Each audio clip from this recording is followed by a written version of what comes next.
सुप्रभात साथियों, जय श्री कृष्णा। मैं RN. Chhimpa excellent coaching classes से झुंझुनू में हार्दिक स्वागत करता हूं।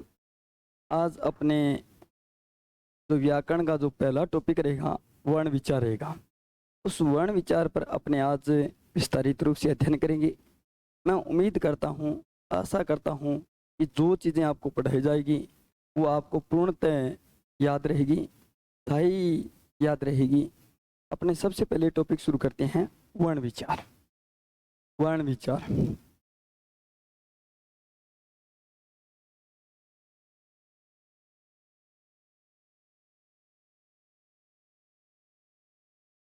वर्ण विचार आज का अपना जो महत्वपूर्ण टॉपिक है वर्ण विचार। हर कंपटीशन में इस टॉपिक में से लगभग 2 या 3 प्रश्न पूछे जाते हैं। तो अपने आज वर्ण विचार का अध्ययन करते हैं।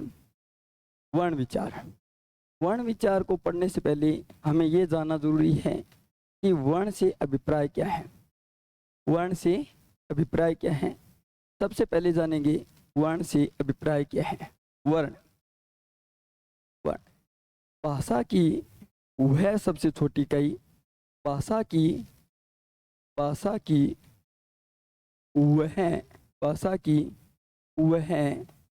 सबसे छोटी इकाई, भाषा की वह सबसे छोटी इकाई,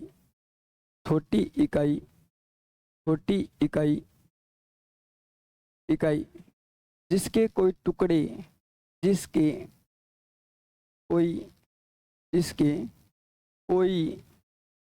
टुकड़े या खंड नहीं किए जा सकते। फिर ये दोस्तों ध्यान से सुनना, थोड़ा सा ध्यान से सुनना कि वर्ण किसे कहा जाता है। वर्ण किसे कहा जाता है, किए जा सकते हैं। एग्जाम में प्रश्न आ जाए वर्ण से अभिप्राय क्या है, तो वर्ण से अभिप्राय है भाषा की वह सबसे छोटी इकाई, भाषा की वह सबसे छोटी इकाई जिसके कोई टुकड़े या खंड नहीं किए जा सकते, उसे वर्ण कहा जाता है। वर्ण जो है, जब हम वर्ण की बात करते हैं, भाषा की जो है वो सबसे छोटी इकाई वर्ण ही मानी जाती है। जिस प्रकार से एग्जाम में प्रश्न आ सकते हैं, प्रश्न कैसे पूछे जाएंगे, जैसे वहाँ एग्जाम में प्रश्न आ गए, यहाँ पर मैंने एक लिखा क, जैसे यहाँ पर मैंने लिख दिया ख, प्रश्न आ जाए कि क्या क और ख वर्ण है, तो हम कहेंगे नहीं, क और ख वर्ण क्यों नहीं है, क्योंकि अभी तक क का टुकड़ा किया जा सकता है। जैसे अपने क के नीचे हलंत का प्रयोग करेंगे तो एक नई ध्वनि सामने आएगी, और जब क के नीचे हलंत का प्रयोग करेंगे तो क में से कौन सी ध्वनि, कौन सा वर्ण अलग हो जाएगा, ए। अर्थात हम कह सकते हैं कि क जो है वो एक वर्ण नहीं है, क्योंकि क के टुकड़े किए जा सकते हैं। जब तक हम किसी भी ध्वनि का टुकड़ा कर सकते हैं, जब तक टुकड़े किए जा सकते हैं, तब तक वह वर्ण नहीं कहलाता है। वर्ण तभी कहलाता है जब उसके कोई टुकड़े न हो। अर्थात जहाँ तक उम्मीद है वहाँ तक ये परिभाषा समझ में आई भाषा की। एक बार अपने रिवाइज कर लेते हैं। वर्ण से अभिप्राय क्या है, भाषा की वह सबसे छोटी इकाई जिसके कोई टुकड़े या खंड नहीं किए जा सकते, उसे क्या कहा जाता है, वर्ण कहा जाता है। साथियों आगे देखो और कौन कौन से प्रश्न पूछे जा सकते हैं। वर्ण, इसके बाद में हमें ये पता होना चाहिए कि वर्ण से संबंधित और कौन से प्रश्न पूछे जाएंगे।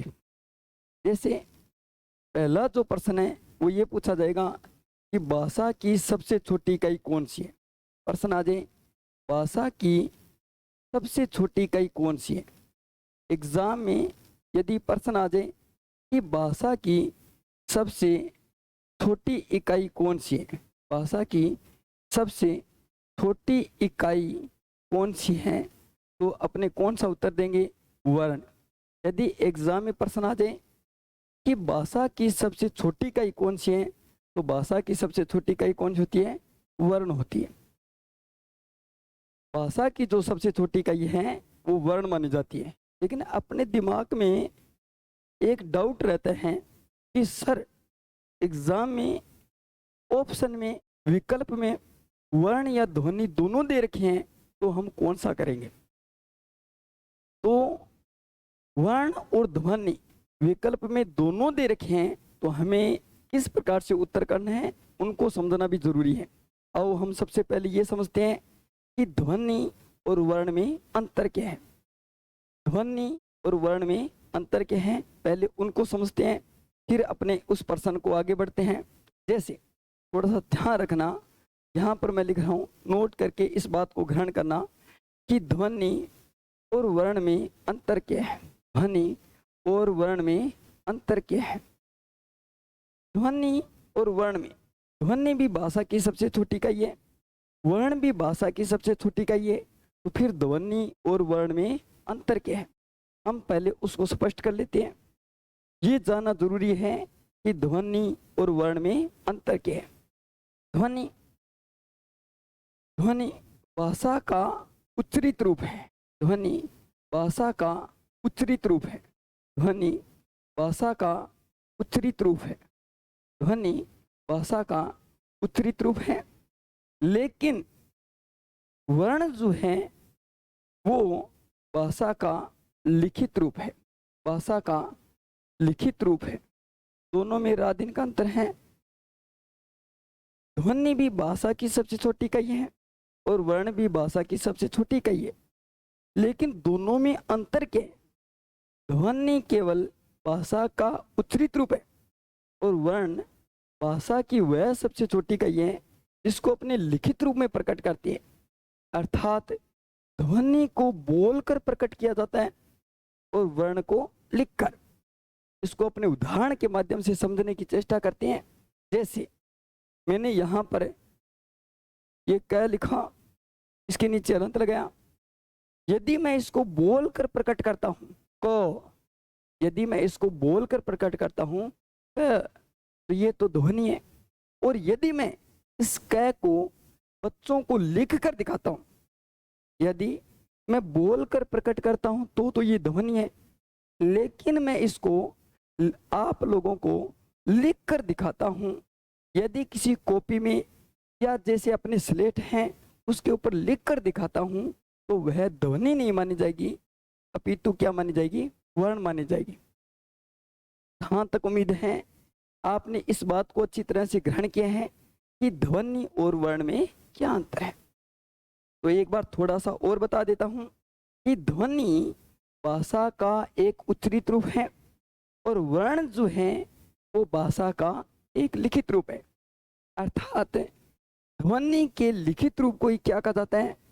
ध्वनि के लिखित रूप को, ध्वनि के लिखित रूप को क्या कहा जाता है? वर्ण कहा जाता है।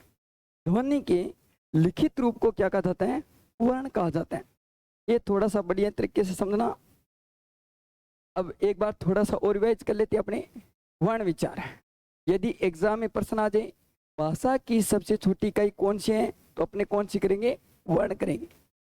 प्रश्न पूछ लिया जाए भाषा की उच्चरित रूप, भाषा की वह सबसे छोटी इकाई, भाषा की वह मौखिक इकाई, ध्वनि जो होती है वो एक भाषा की मौखिक इकाई है, लेकिन जो वर्ण है वो क्या है? लिखित है।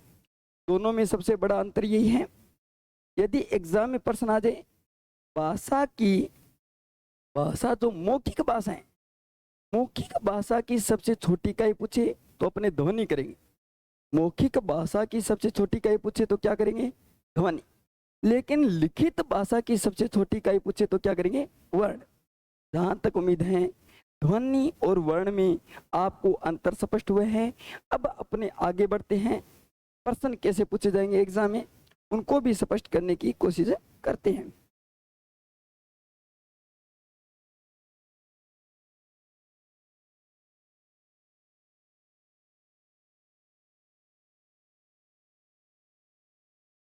आगे वर्ण से संबंधित महत्वपूर्ण तथ्य, वर्ण से संबंधित महत्वपूर्ण तथ्य, वर्ण से संबंधित महत्वपूर्ण तथ्य, वर्ण से संबंधित महत्वपूर्ण तथ्य।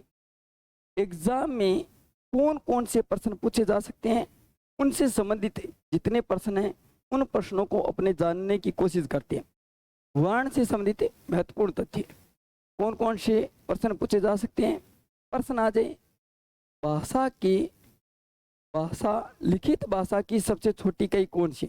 यदि एग्जाम में प्रश्न आ जाए लिखित भाषा की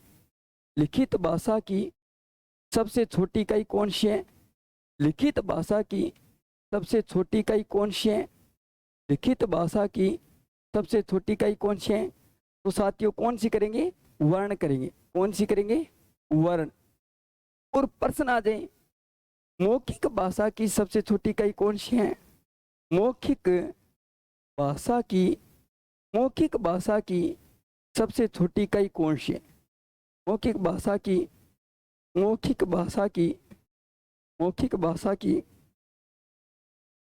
सबसे छोटी इकाई कौन सी है। यदि मौखिक भाषा की सबसे छोटी इकाई पूछे तो अपनी कौन सी करेंगे, ध्वनि करेंगे। और यदि एग्जाम में सीधा प्रश्न आ जाए भाषा की सबसे छोटी इकाई कौन सी है, भाषा की सबसे छोटी इकाई कौन सी है, और एग्जाम में विकल्प में ध्वनि और वर्ण दोनों दे रखे हैं। यदि एग्जाम में बहुत सुंदर प्रश्न है, आने योग्य प्रश्न है और कई बार एग्जाम में पूछा भी जा चुका है, जैसे पटवार एग्जाम है, ग्राम सेवक है, रीट है, उनमें आजकल वर्तमान में इसी प्रकार से प्रश्न पूछे जाते हैं।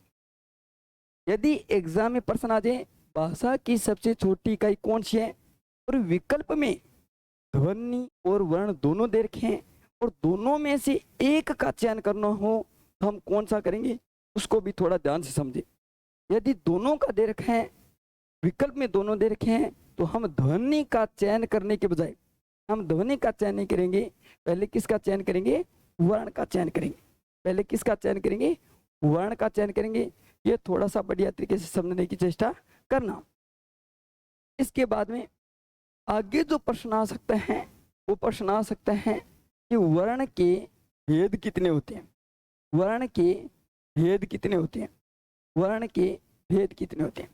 कई बार ये सीधा प्रश्न पूछा गया है कि वर्ण के भेद कितने होते हैं, तो हम अचानक यदि एग्जाम हॉल में बैठे हुए हैं तो अपने दिमाग में नहीं आते हैं कि वर्ण के कौन से भेद पूछे जा रहे हैं, कितने भेद होते हैं, तो एक बार इनके बारे में भी जानना जरूरी है। वर्ण के भेद अब अपने चर्चा करेंगे, वर्ण के कौन कौन से भेद हैं। तो वर्ण के दो भेद माने जाते हैं, मुख्यतः कितने भेद माने जाते हैं, दो भेद माने जाते हैं। कौन कौन से, पहला जो भेद है वो है स्वर और दूसरा जो भेद है वो कौन सा है, व्यंजन है। दोस्तों यदि एग्जाम में प्रश्न आ जाए कि वर्ण के भेद कितने होते हैं तो अपने कुल वर्ण के भेद कितने करेंगे, दो भेद करेंगे। पहला भेद कौन सा, स्वर, और दूसरा भेद कौन सा है, व्यंजन। जहाँ तक उम्मीद है वहाँ तक आपको ये बातें स्पष्ट हुई है। थोड़ा सा एक बार पीछे की ओर रिवाइज और कर लेते हैं। प्रश्न आ जाए भाषा की सबसे छोटी इकाई कौन सी है, तो कौन सी करेंगे, वर्ण। फिर हमने दूसरा प्रश्न ये पढ़ा कि ध्वनि और वर्ण में क्या अंतर है। ध्वनि भाषा का उच्चरित रूप होता है, अर्थात ध्वनि भाषा का एक मौखिक रूप है, लेकिन वर्ण जो है वो भाषा का लिखित रूप है। हम ये कह सकते हैं कि ध्वनि का जो लिखित रूप है वही क्या कहलाता है, वर्ण कहलाता है। इसके बाद भी दोस्तों हमने अभी जो पढ़ा वर्ण से संबंधित महत्वपूर्ण तथ्य।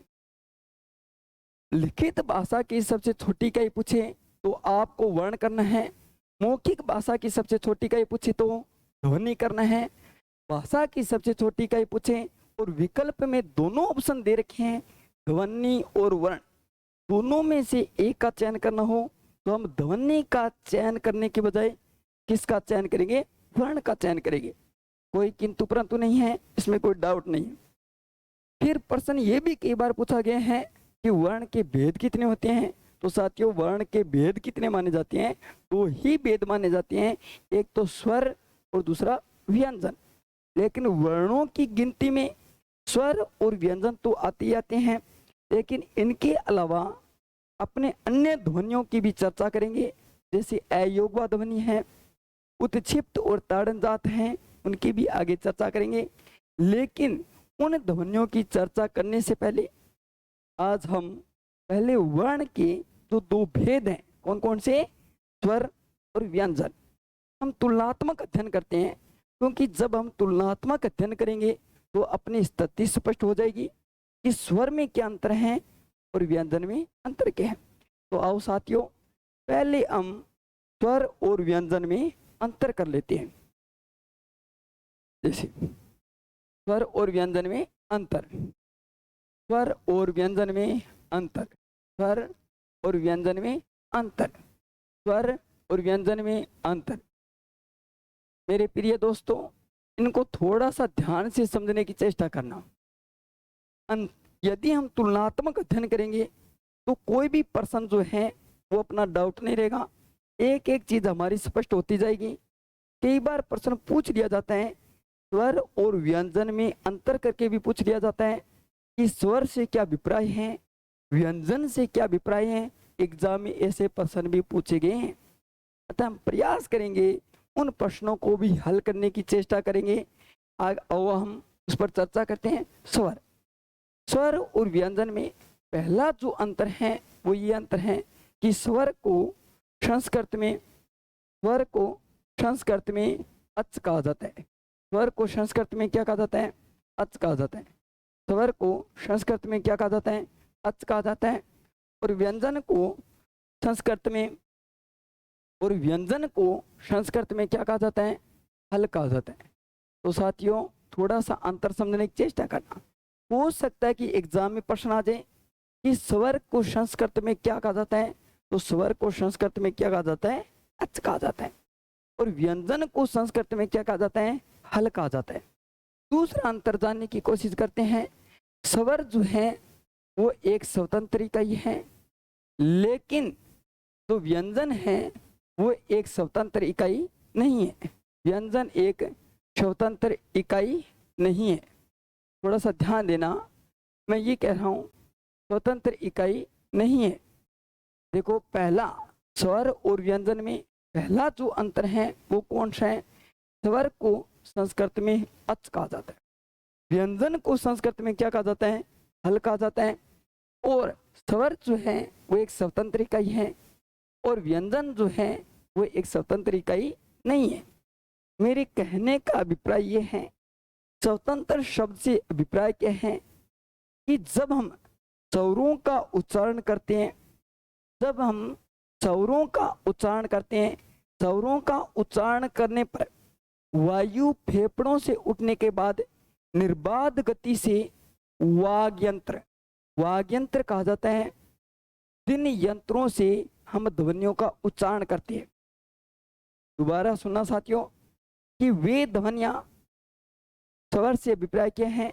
वे ध्वनियां जब हम उच्चारण करते हैं, उच्चारण करने पर वायु फेफड़ों से उठने के बाद अपने जो वाग्यंत्र होती है, जैसे कंठ है, जीभ है, तालु है, इन वाग्यंत्रों से बिना टकराए स्वतंत्र रूप से बाहर निकल जाती है। मैं ये कहना चाहता हूं कि स्वर और व्यंजन में अंतर क्या है, ये जानना अनिवार्य है। जब हम स्वरों का उच्चारण करते हैं तो स्वर का उच्चारण करने पर ये वो ध्वनि है, जब हम उच्चारण करते हैं तो वायु फेफड़ों से उठने के बाद अपने वाग्यंत्रों में निर्बाध गति से, बिना किसी बाधा के, बिना कहीं टकराए, बिना किसी घर्षण के स्वतंत्र रूप से मुख से बाहर निकल जाती है। जैसे यहाँ पर एक उदाहरण लें, जब हम अ बोलते हैं, इस ध्वनि का उच्चारण करते हैं तो अ ध्वनि जैसे ही हम उच्चारण करते हैं बिना कहीं टकराए अपने मुख विवर से बाहर निकल जाती है, मुख छेद से बाहर निकल जाती है। लेकिन जब व्यंजन का उच्चारण करते हैं तो ऐसा नहीं है कि वो बिना टकराए बाहर निकल जाए। व्यंजन का जब हम उच्चारण करते हैं तो व्यंजन जो है, जब हम व्यंजन का उच्चारण करते हैं तो वायु फेफड़ों से उठने के बाद अपने जो वाग्यंत्र है, जैसे कंठ, तालु, जीभ, होंठ आदि वाग्यंत्रों से कहीं ना कहीं अवश्य टकराती है। अतः हम कह सकते हैं कि व्यंजन जो है वो एक स्वतंत्र इकाई नहीं है। एग्जाम में प्रश्न पूछा जा सकता है कि निम्न में से स्वतंत्र इकाई कौन सी है। जैसे ए में ऑप्शन दे दिया स्वर, वह में दे दिया व्यंजन, जैसे स में ऑप्शन दे दिया स्वर और व्यंजन दोनों, या द में दे दिया इनमें से कोई नहीं। तो स्वतंत्र इकाई पूछे तो कौन सी करेंगे, स्वर करेंगे साथियों। अब हम आगे दूसरा अंतर, पहला अंतर है स्वर जो है उसको संस्कृत में क्या कहा जाता है, अच। व्यंजन को संस्कृत में क्या कहा जाता है, हल। दूसरा अंतर है स्वर एक स्वतंत्र इकाई है लेकिन व्यंजन एक स्वतंत्र इकाई नहीं है। तीसरा अंतर है जब हम स्वरों का उच्चारण करते हैं तो स्वरों का उच्चारण करने पर ये जो ध्वनियां हैं वो निर्बाध, ये जो ध्वनियां हैं निर्बाध गति से, ये जो ध्वनियां हैं निर्बाध गति से मुख विवर से बाहर निकल जाती है। मुख विवर, विवर का अर्थ होता है मुख का छेद।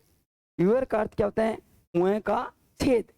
अपना जो मुंह है इस मुंह को क्या कहा जाता है, विवर। विवर का अर्थ गुफा भी होता है लेकिन यहाँ पर विवर का अर्थ लेंगे मुंह का जो भाग है। तो साथियों स्वर जो है वो निर्बाध गति से मुख विवर से बाहर निकल जाती है, निर्बाध गति से बाहर निकल जाती है। थोड़ा सा ध्यान देना, एग्जाम में प्रश्न आ सकता है कि वो कौन सी ध्वनि है जो निर्बाध गति से, यानी कि बिना किसी बाधा के, निर का अर्थ होता है बिना।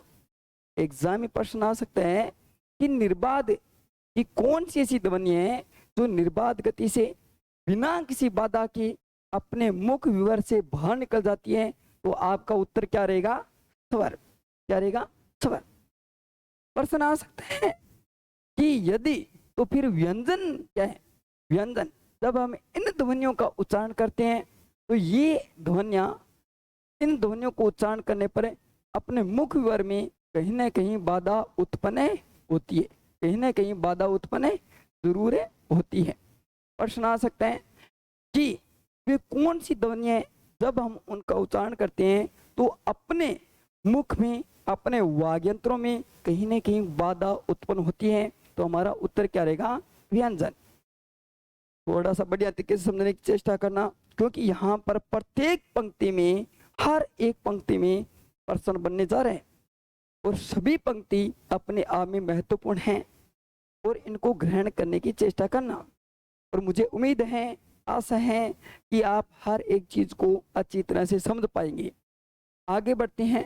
चौथा अंतर क्या है, चौथा सबसे महत्वपूर्ण अंतर क्या है, जैसे ये जो स्वर है, स्वरों का उच्चारण करने के लिए अन्य ध्वनियों की सहायता नहीं लेनी पड़ती है।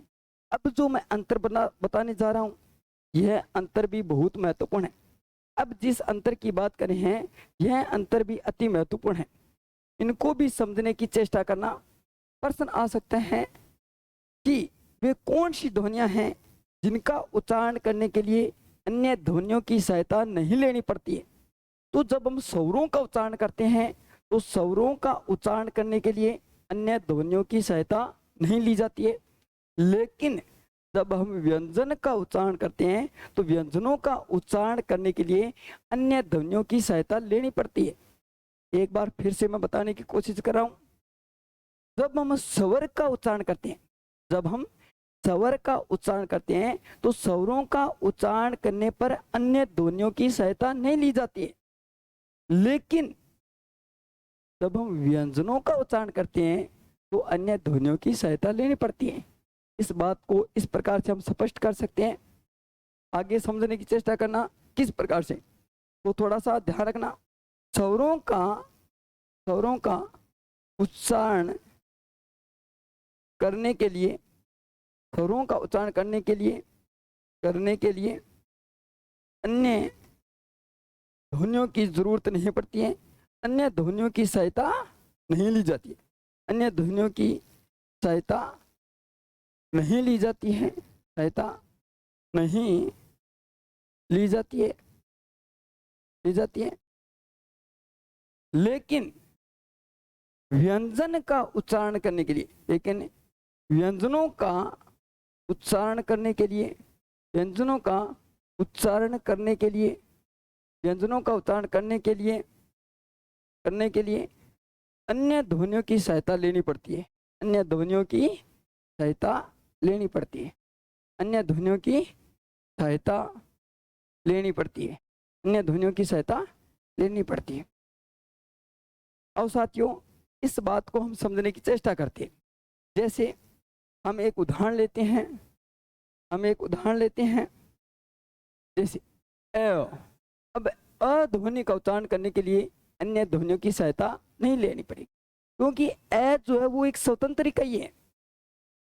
इकाई, ये जो अपना अ स्वर है, इस अ स्वर के साथ अन्य जो वर्ण हैं उनकी सहायता लेने की जरूरत नहीं है। ये अपने आप में स्वतंत्र है, अपने आप में पूर्ण है, ये स्वतंत्र रूप से उच्चारित होते हैं। अतः चाहे अपने 11 के 11 स्वर हैं, अ ई उ, ये जितने भी स्वर हैं, इन स्वरों का उच्चारण करने के लिए स्वरों के अलावा अन्य ध्वनियों को साथ में नहीं जोड़ा जाता है, अन्य ध्वनियों की सहायता लेने की जरूरत नहीं है।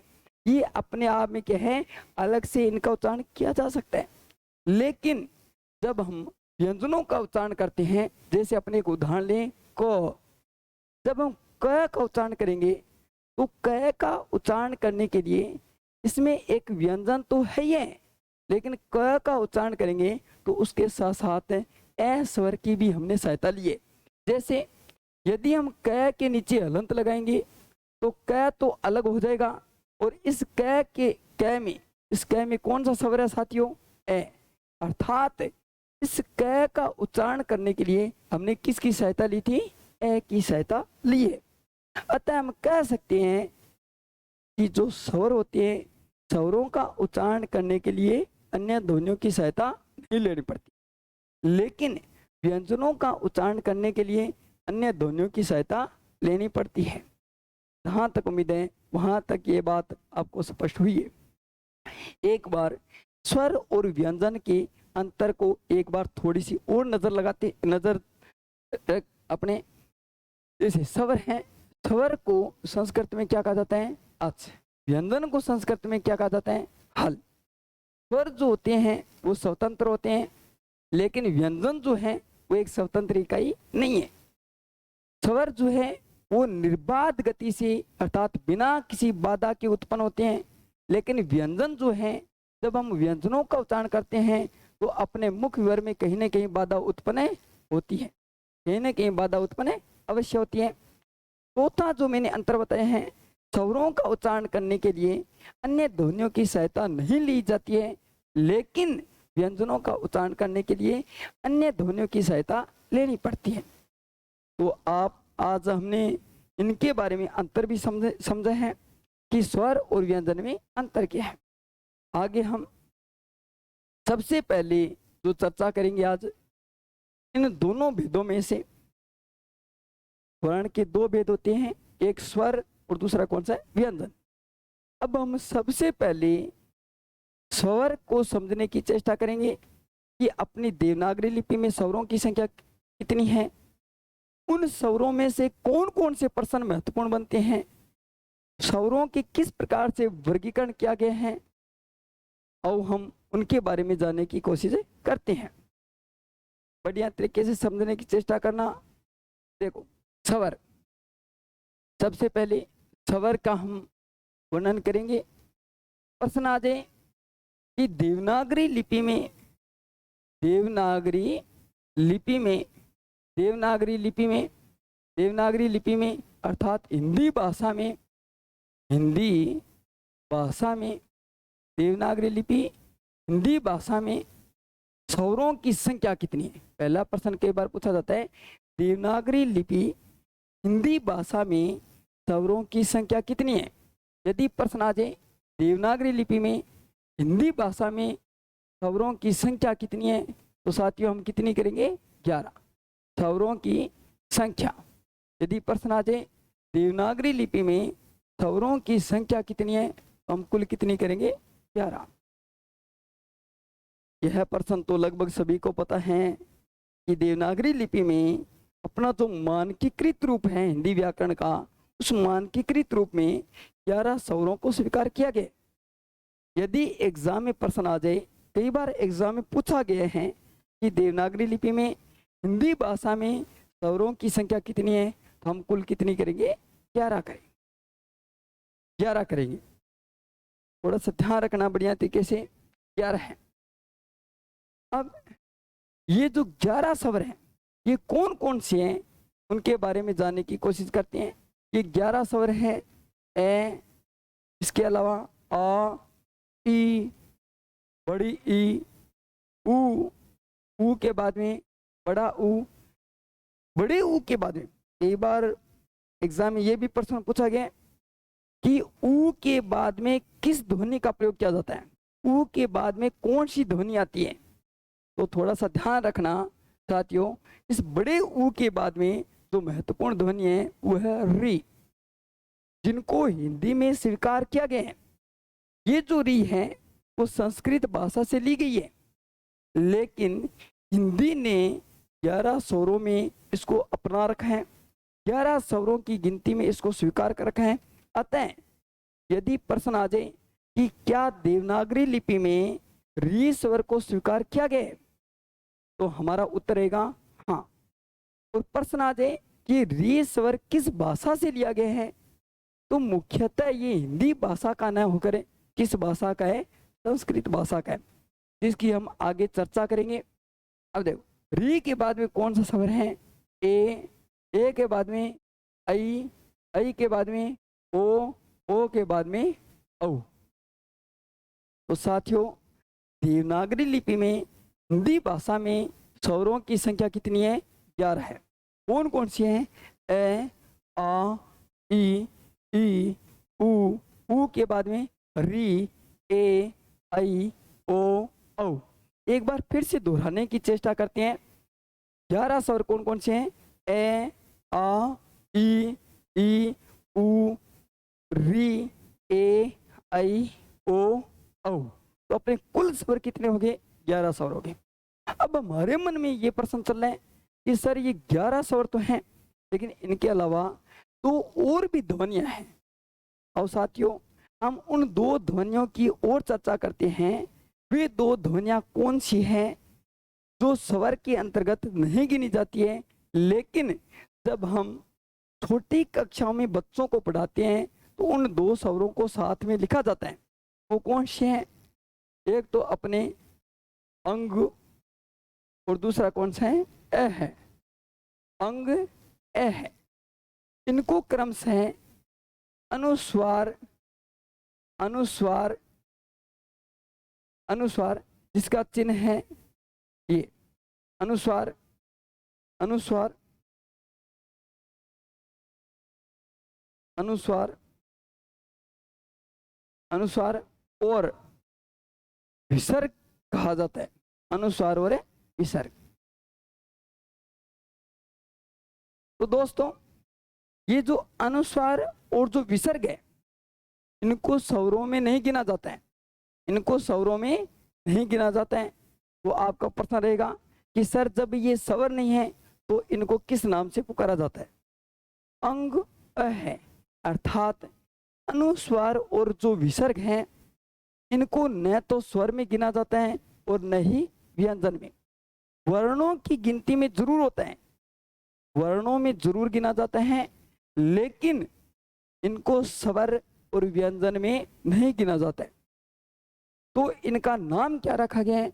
इन दोनों ध्वनियों को अयोगवा ध्वनि के नाम से जाना जाता है। किस नाम से जाना जाता है? अयोगवा है ध्वनि के नाम से जाना जाता है। किस नाम से जाना जाता है? अयोगवा ध्वनि। इन्हें अयोगवा क्यों कहा जाता है? पहले हम ये स्पष्ट कर लेते हैं कि अयोगवा शब्द किस प्रकार से बना है। अयोगवा शब्द अ प्लस योग प्लस वह है, इन तीन शब्दों से मिलकर बना है। ए का मतलब होता है नहीं, योग का मतलब होता है संबंध या जोड़, संबंध या जोड़। वा का मतलब होता है स्थापित करना या वहन करना। तो इस शब्द से अभिप्राय ये है कि अनुस्वार और विसर्ग वो ध्वनियां हैं जिनका संबंध न तो स्वर के साथ है और न ही व्यंजन के साथ है। योगवा से अभिप्राय है वे ध्वनियां जिनका संबंध न तो स्वर के साथ है और न ही व्यंजन के साथ है। वे ध्वनियां जिनका संबंध न तो स्वर के साथ होता है और न ही व्यंजन के साथ होता है, उसे क्या कहा जाता है? अयोगवा। कई बार प्रश्न पूछा गया है कि अयोगवा ध्वनियों की संख्या कितनी है। यदि एग्जाम में प्रश्न आ जाए अयोगवा ध्वनियों की संख्या कितनी है, तो अपने कुल कितनी करेंगे? 2 करेंगे। यदि एग्जाम में प्रश्न आ जाए कि अयोगवा ध्वनियों की संख्या कितनी है, तो अपने कुल कितनी करेंगे? 2 करेंगे। याद रखना, अति महत्वपूर्ण प्रश्न है अयोगवा ध्वनि। जहां तक उम्मीद है वहां तक ये बात भी आपको स्पष्ट हुई है। आगे चलते हैं, अब हम आगे बढ़ते हैं। अब ये जो 11 स्वर है, 11 स्वर कौन कौन से? जैसे ए, आ, ई, उ,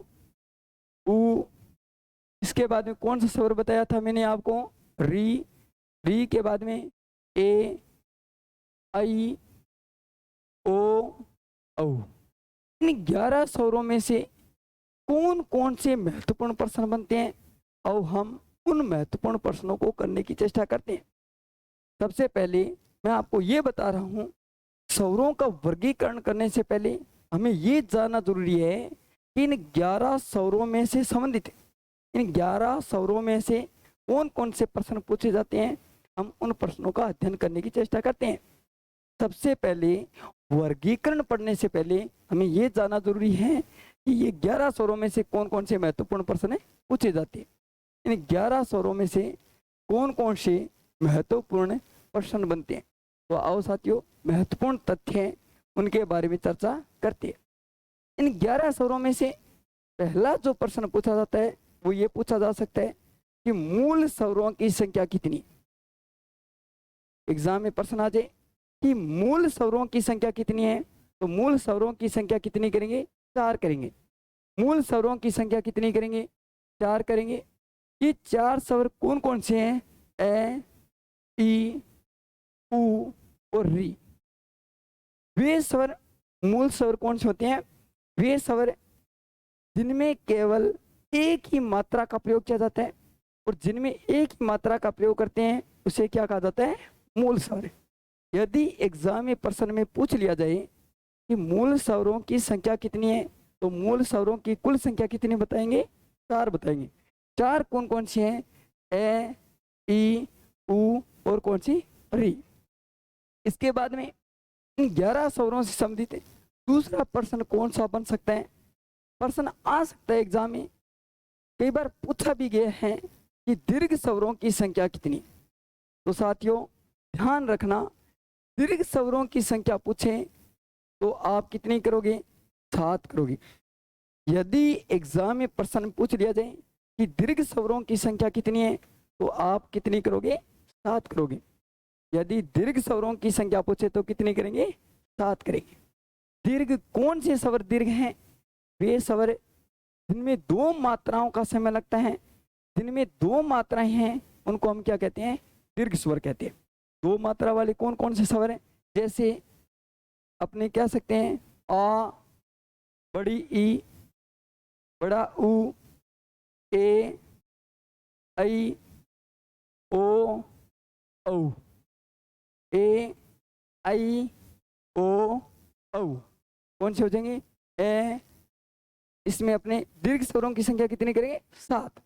आ, ई, उ, ए, आई, ओ, औ। लेकिन अब जो मैं बताने जा रहा हूं वो अति महत्वपूर्ण तथ्य है कि दीर्घ स्वरों को भी 3 भागों में बांट दिया गया। दीर्घ स्वरों को भी कितने भागों में बांटा गया? 3 भागों में बांटा गया। देखो, दीर्घ स्वर है जो बड़े स्वर हैं जिनमें 2 मात्राओं का समय लगता है, उनको भी 3 भागों में बांट दिया गया। वो कौन कौन से हैं, समझने की चेष्टा करना। दीर्घ स्वर है पहला जो है, ये प्रश्न भी पीछे पूछ लिया गया है। मूल दीर्घ स्वर कौन से हैं, निम्न में से मूल दीर्घ स्वर कौन से हैं। देखो, दीर्घ स्वर को भी 3 भागों में बांट दिया गया है। एक तो होते हैं मूल दीर्घ स्वर, कौन सा, मूल दीर्घ स्वर। और दूसरा जो है वो कौन सा है, गुण स्वर। दूसरा कौन सा, गुण स्वर। दूसरा कौन सा, गुण स्वर, गुण स्वर, गुण स्वर। और तीसरा कौन सा, वृद्धि स्वर। थोड़ा सा समझने की चेष्टा करना साथियों। ये जो प्रश्न पूछा गया था वो संधि के आधार पर पूछा गया था, लेकिन एग्जाम में सीधा प्रश्न पूछ लिया जाए कि दीर्घ स्वरों की संख्या कितनी है, तो हम सीधा यदि प्रश्न आए दीर्घ स्वरों की संख्या कितनी है, तो हम कितनी करेंगे, 7 ही करेंगे। लेकिन एग्जाम में प्रश्न आ जाए मूल दीर्घ स्वर कौन सा है, तो ये जो भेद किए गए हैं वो भेद संधि के आधार पर किए गए हैं। और ये जो प्रश्न बनता है वो बच्चों को उलझाने के लिए प्रश्न पूछा जाता है। अतः हम इन प्रश्नों को पूर्णतः समझने की चेष्टा करेंगे। प्रश्न कैसे आएगा, विकल्प कैसे दिए जाएंगे, उन विकल्पों में से आपको उत्तर कैसे छांटना है, और हम उनकी चर्चा करते हैं। मूल जो दीर्घ स्वर है, जैसे अपने दीर्घ स्वर संधि यानी कि जो स्वर संधि है उसके अपने 5 भेद होते हैं, दीर्घ, पूर्ण और वृद्धि स्वर संधि। उनमें से जो दीर्घ संधि है, पूर्ण स्वर संधि है, वृद्धि स्वर संधि है, उनके आधार पर दीर्घ स्वरों को अलग अलग कर दिया गया है। जैसे मूल दीर्घ स्वर है, आपने पढ़ा भी होगा कि मूल दीर्घ स्वर कौन कौन से हैं, आ, बड़ी ई, बड़ा ऊ, ये जो है वो मूल दीर्घ स्वर है। यानी कि जैसे ए प्लस ए मिलकर क्या बन जाता है, आ बन जाता है। ई और ई मिलकर क्या बन जाता है, बड़ी ई। ऊ और ऊ मिलकर क्या बन जाता है, बड़ा ऊ। तो इन स्वरों को मूल दीर्घ कहा जाता है। ध्यान रखना, मूल दीर्घ जो स्वर पूछे तो अपने कौन सा करेंगे, आ, ई, ऊ। ध्यान रखना, यदि एग्जाम में केवल इसी प्रकार से प्रश्न पूछा जाता है कि निम्न में से मूल दीर्घ स्वर कौन सा है, तो आपका जवाब क्या रहेगा, आ, ई, ऊ रहेगा। एग्जाम में प्रश्न आ जाए कि इन दीर्घ स्वरों में से गुण स्वर कौन सा है, तो गुण स्वर अपने कौन कौन से माना जाता है, छोटा ए और छोटा ओ कौन सा माना जाता है, गुण स्वर माना जाता है। यदि एग्जाम में प्रश्न पूछ लिया जाए कि गुण स्वर कौन सा है, तो गुण स्वर कौन सा करेंगे, छोटा ए और छोटा ओ करेंगे। यदि एग्जाम में प्रश्न पूछ लिया जाए कि वृद्धि स्वर कौन सा है, वृद्धि का मतलब होता है सबसे बड़े स्वर। ध्यान रखना, एक तो है मूल दीर्घ स्वर। मूल दीर्घ स्वर पूछे तो आप कौन सा करोगे, आ, बड़ी ई और ऊ करोगे। लेकिन गुण स्वर पूछे तो आप आ, ई, ऊ करने की बजाय कौन सा करोगे, ए, छोटा ए और छोटा ओ करोगे। गुण स्वर का अभिप्राय है दीर्घ से गुणात्मक वृद्धि, थोड़े से बड़े।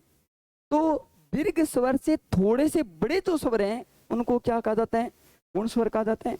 और गुण स्वर कौन कौन से हैं, छोटा ए और कौन सा है, छोटा ओ है। अब वृद्धि से अभिप्राय क्या है, वृद्धि का अर्थ होता है सबसे बड़े स्वर। वृद्धि का अर्थ क्या होता है, सबसे बड़े, यानी दीर्घ में भी सबसे बड़े स्वर कौन से हैं।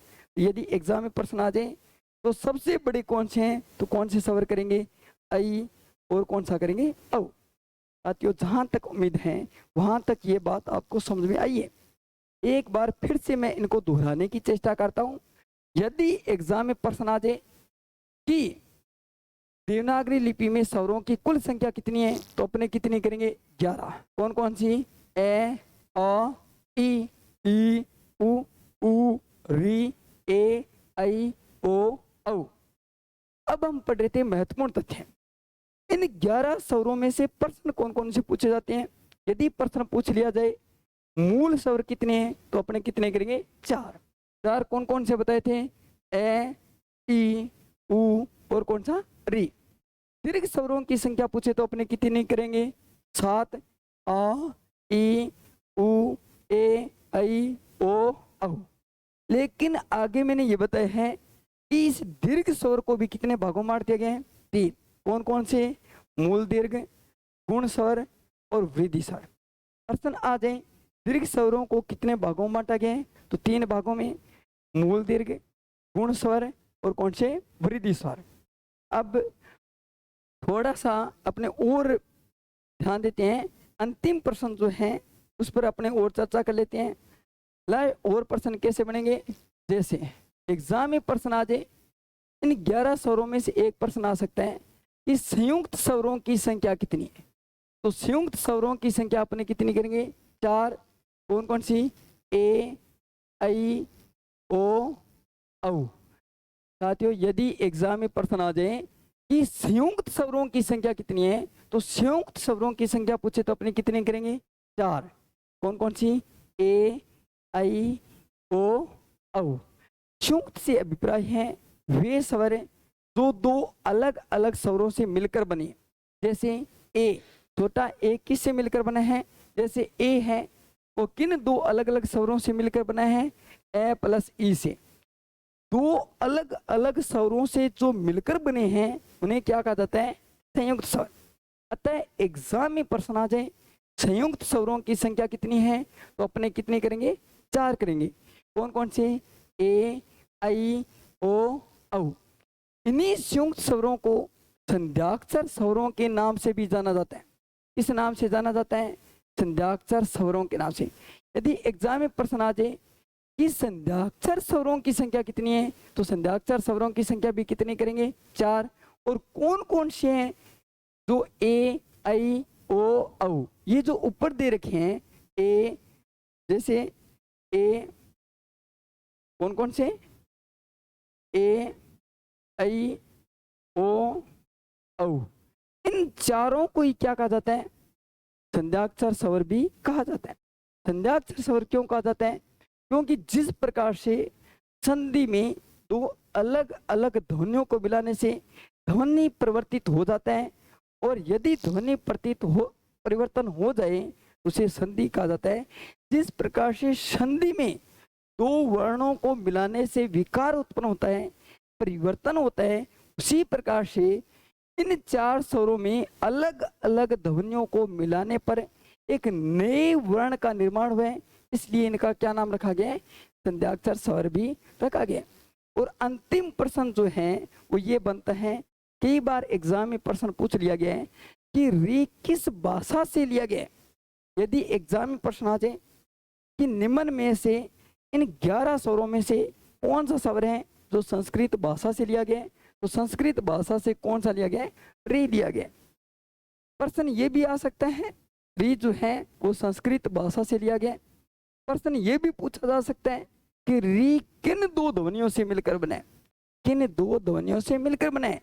ये जो री है ये 2 ध्वनियों से मिलकर बना है, रे और ई। थोड़ा ध्यान रखना, ऑप्शन में कई बार रे के नीचे बिना हलंत दे दिया जाता है। जब तक हम रे के नीचे हलंत का प्रयोग नहीं करेंगे तब तक जो स्वर है वो अलग नहीं होगा। अतः प्रश्न पूछ लिया जाए री किन 2 ध्वनियों से मिलकर बना है, रे प्लस ई से मिलकर बना है। तो साथियों आज अपना समय पूरा हुआ, और आगे की जो है आगे हम इन स्वरों का वर्गीकरण किस प्रकार से किया गया है, उन वर्गीकरण में से कौन कौन से प्रश्न बनेंगे उनकी चर्चा करेंगे। तो साथियों बहुत बहुत धन्यवाद। आज अपनी यहाँ तक क्लास रहेगी, आगे हम क्लास फिर से जारी रखेंगे। आप तब तक इंतजार करना अवश्य। धन्यवाद, थैंक यू।